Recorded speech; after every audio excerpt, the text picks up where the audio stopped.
I was sending mom text message regarding signing Sadia up for daycare.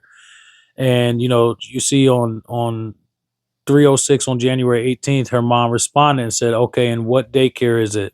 I tell her I have a few different ones, but there's two in Wilkes-Barre that will let me do a test run just to see how she likes the staff and environment. Then I want to give her the option to go to either one of them two or her old one. Whichever one she likes, I'm going to have to base my work schedule off of what time they open. So I don't want to put her somewhere where she doesn't want to go, but I would like to be closer to the highway because I have an idea of where I will be working. Her mom says, "Okay, when you know for certain, let me know." So on April 28th, I sent her a message and I said, "Also, I sent for Dee Dee's social and birth certificate. I'm going to apply for Social Security when they send the original copies. If she gets approved, I will send you copies of all the documents. Any services that are going to be provided to the child or anyone who's going to be around the child, we are to share this information in a upforth and timely manner." So what I'm doing here is I'm sharing this information. The last exhibit I was sharing information about signing up for daycare. This exhibit I'm sharing information about applying for Social Security. This was April 28th. Said you tried once and did not get approved. Now that she's older, she may just get approved. I also say I wanted to talk to you before I switch Dee Dee's daycare. I will be starting a new job working night shifts, and her daycare being from 7 to 5 is a problem for my new schedule. I was thinking since you can make your own schedule, if you would be willing to keep Dee Dee days that I work, but you would still have 8 to 5 daycare to utilize Monday through Friday. I will basically be working Monday to Tuesday night starting 1 a.m. until 9 a.m.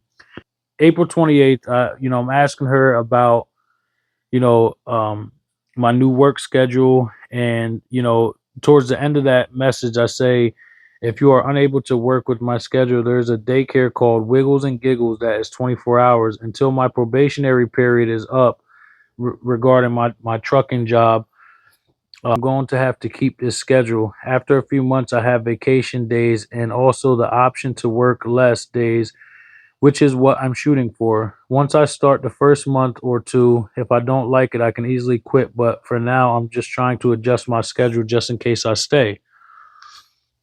So she messaged me back, after all that stuff I said, she messaged me back. She said, "What's wrong with Sadia's neck?" She pointed to the back of her neck when she got in the car. Then I noticed she kept having it crooked. When I asked her what's wrong with her neck and looked at it, she says, "Mommy, fix it. Mommy, doctor it."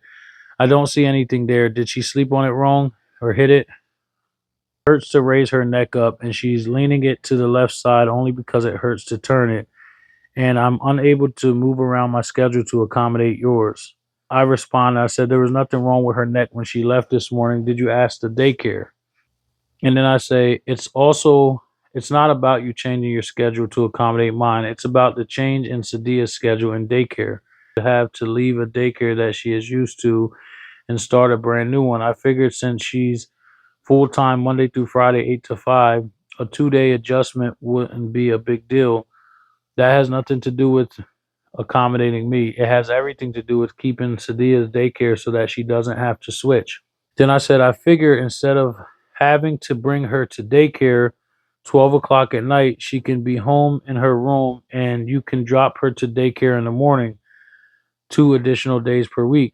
I finish work every day, 9 or 10 in the morning. I don't go to work until 12 o'clock in the morning. Not asking you for much, but if you don't want to work with me for the sake of Sadia, that's your decision. So then I say, so you rather her sleep at daycare twice a week than to sleep in her own bed and room? April 29th, 9:25 p.m. I said, I will be signing her up for Wiggles and Giggles tomorrow. April 29th, 9:28 p.m. She says, now that it's convenient for you, it's for the sake of Sadia, and you aren't asking for much, but I do recall multiple times where I was asking you today, the same today difference in the schedule or when I needed you to work with me, whether I was sick or whatever. And you addressed me with confrontation, accused me of nonsense, threatened me, harassed me, and was unreasonable and unwilling to work with me for the sake of Sadia. And that was your decision. I had to figure it out. I do recall never I do recall never, and I can say never, coming at you with the same resistance and uncompromising attitude you continue to direct towards me. If you need to drop her off early because you had an appointment, I was accommodating. If you needed me to keep her for whatever reason, I was accommodating. So don't try to manipulate me as if I'm the difficult one. Maybe if you weren't such a difficult and confrontational individual, this co parenting thing would have been so much different than what it has become. But your actions has made it clear you live for drama. Regardless, I finally found a routine case in daycare, wiggles and giggles that Sadia is comfortable with and used to, that she anticipates going to sometimes 1 to 2 nights a week with no issues, or we skip a week that I was forced to do whether I wanted to or not, but turns out to benefit Sadia and myself for now. Therefore, I'm unable to move around my schedule. Sorry for the inconvenience. So, pretty much, she had signed Sadia up for overnight daycare. I'm just now finding out about this because, as you can see, April 29th at 9:25, I'm telling her I'm signing her up for Wiggles and Giggles. So she knows that I'm about to find out that Sadia is already signed up for Wiggles and Giggles. This is a clear violation of our custody order. So I respond and I said, being sick, unable to accommodate you was in January. There was maybe a time where you needed me to do something last minute, and I told you I had work scheduled. I was unable to do it last minute. I need to know ahead of time. I guarantee you I can bring up multiple times where you needed me and I helped. I said also I can get back to messages of this year in November of 2020 telling you I will do whatever you need me to do as far as childcare to avoid bringing Dee Dee to your sister. I even signed Dee Dee up for daycare and immediately told you that you can utilize daycare Monday to Friday 8 to 5. Then I said on April 29th, I said, you suggested I keep a week and you keep her a week. That was not okay. I can never go 7 whole days without seeing my baby. Now that you're explaining the every other week of overnight childcare needed, that clears up the 1 week on, 1 week off schedule you wanted to switch to. So now that Dee Dee has already been spending nights at the daycare I knew nothing about, I would have been willing to keep her on them overnights rather than having her sleeping at a daycare. Them 1 to 2 nights every week wouldn't have been a problem for me. What are you doing? I feel bad sometimes. I just don't understand why things have to happen like this. It seems you are getting yourself tangled up in a lot of unnecessary situations. On April 29th, she responds, you clearly have enrolled her in activities, daycare, had her with a babysitter or around people I don't know without talking to me first, and told me after the fact. So don't pretend. Also, you can pull up multiple times where I have helped you, not the other way around. I learned early on not to even depend on or ask you for help. I plan ahead because you've shown to just be difficult with me. You mentioned daycare after the fact, as I went 3 months without work and having to not work when I had Sadia. Then end up losing cases because it wasn't consistent. Offering daycare so that you can later on twist shit around and use it against me like you always do.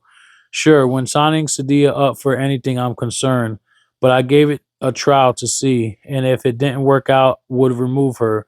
But she asked me, she says, school, sleep. She packs her little overnight bag and she is happy to go. I always have the weekend off, so she may only go 1 night or 2 nights a week, and we skip a week as well, like this week. Then she says, you're full of shit. What am I doing? I'm getting situations as shaking my head wrong. I asked you the 1 week on and off so that I can work a consistent morning schedule. I never in my life worked night shifts. 2 day difference is nothing when we currently do 5 days on and 5 days off right now.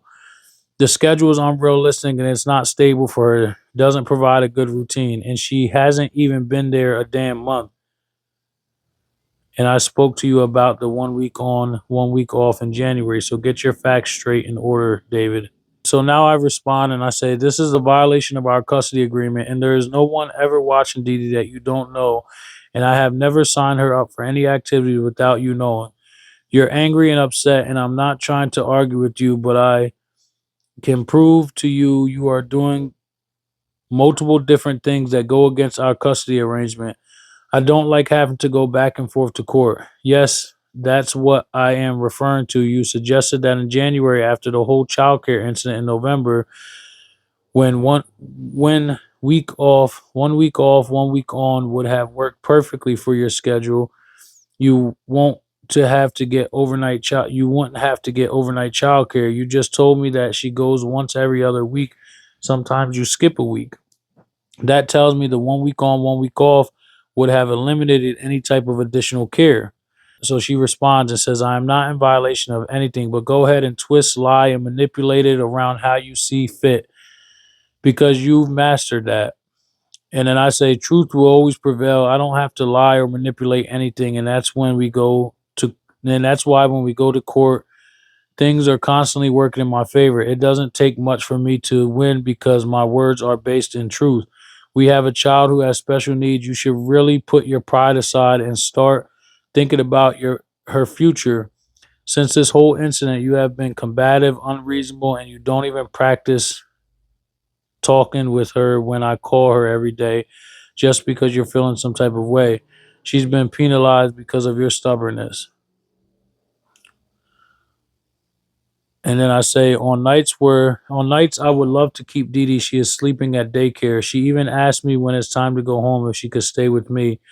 Then on days that I have to work, she will always be in daycare because you don't want to work with me. This is not in the best interest of Sadia. I'm so sick and tired of her being penalized over immature bullshit. This is why we are going to always need the courts to make decisions. If that's the way you want to play this, then that's how it's going to have to be. I don't give a shit about work. I will quit my job if I have to, just like I did in the past because of the nonsense.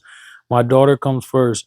Do we have to go back to custody court and have a mediator work this out for us? Then I said I was supposed to be going down to the daycare today to talk with them. How do you want to do this? And I believe up here you can't really see it, but I probably sent screenshots of our custody order just showing that she's in violation for not disclosing that she signed Sadia up for overnight daycare. And during this time we're going through litigation concerning sexual abuse towards the child, and she signs the child up for overnight daycare without telling me.